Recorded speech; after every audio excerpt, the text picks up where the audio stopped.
Bonjour mesdames et messieurs, bienvenue dans ces 5 minutes d'information. Mise en place le 13 avril dernier, le Conseil national de politique économique a tenu sa première session ce vendredi dernier. À l'ordre du jour de cette rencontre présidée par le vice-président Daniel Kablan-Duncan, les réformes que le gouvernement entend mener au niveau du Code des investissements. Les détails avec Mahama Traoré tout à l'heure à 13 heures.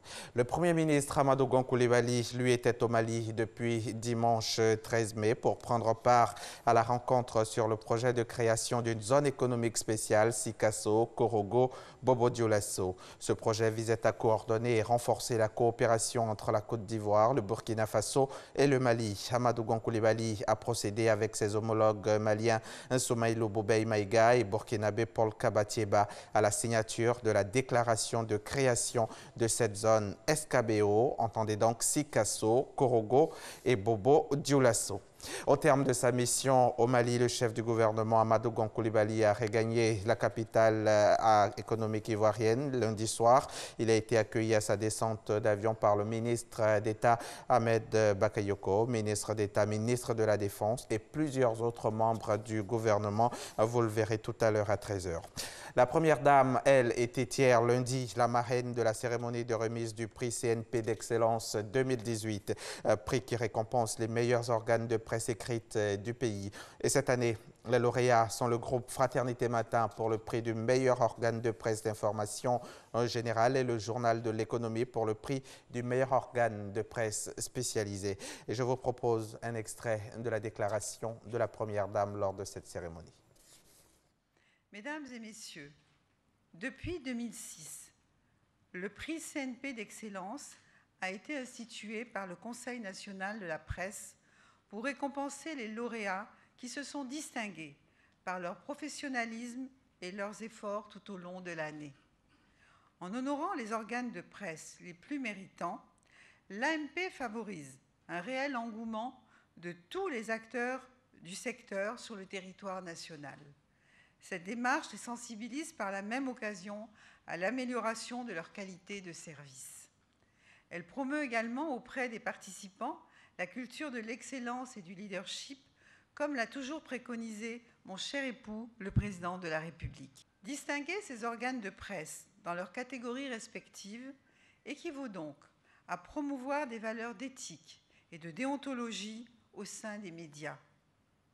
L'AMP exhorte ainsi les organes de presse nationaux à faire évoluer les métiers de la presse en Côte d'Ivoire. Le directeur du centre hospitalier universitaire de Treichville, Étienne Yao, a annoncé hier lundi la fermeture provisoire du service des urgences médicales de cet établissement sanitaire pendant 2 semaines pour nécessité de travaux. Selon Yao Étienne, cette fermeture s'inscrit dans une vision de faire en sorte que les patients, parents des malades, visiteurs et personnels soignants soient sécurisés des infections. Il a indiqué que la première semaine sera consacrée à l'évacuation des malades enregistrés vers les services techniques et l'autre pour les travaux. L'Afrique du Sud rappelle son ambassadeur en Israël après la mort hier lundi de plus de 50 Palestiniens à Gaza, dont 8 enfants et plus de 2400 blessés par l'armée israélienne. Des incidents violents ont eu lieu à la frontière entre la bande de Gaza et Israël, jour du 70e anniversaire de la création de l'État hébreu et de l'inauguration de l'ambassade américaine à Jérusalem. Une inauguration saluée comme historique par Israël, mais largement perçue comme un acte de provocation, car elle revient à reconnaître Jérusalem comme capitale de l'État hébreu. D'ailleurs, de nombreux pays avaient décliné l'invitation pour assister à l'inauguration de cette ambassade. Et le Conseil de sécurité de l'ONU doit se réunir en urgence ce mardi à la demande du Koweït suite aux violences qui ont endeuillé la bande de Gaza hier. Les Palestiniens souhaiteraient obtenir une condamnation de l'ONU et une enquête indépendante et transparente sur le rôle des forces israéliennes, mais les Américains s'y opposent.